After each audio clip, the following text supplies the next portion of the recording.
මේ වැලිගම පීමාර්ට් එකේ පළවෙනිදා ගෙනාවු බඩු සෙට් එකේ මෙන්න මේ එක්ස්පයර් ඩේට් එක වෙනන එක්ස්පයර් ඩේට් එක ඉවරත් නැහැ.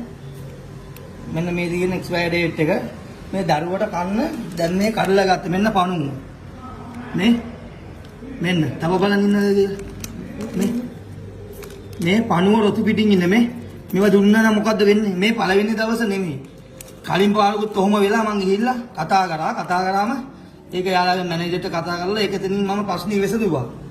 මේ යාළුවාගේ වරද පිළි අරගෙන එතනින් ඒක විසඳුවා. මේ බලන්නකෝ එකම දේ එකම මේ කම්පැනියෙන් මේ බලන්නකෝ එකම කම්පැනි ගිය පාරත් මේකම තමයි මේ ප්‍රීමා ස්ටෙලා මේ බලන්නකෝ මේ දැන් කඩලා දැම්මේ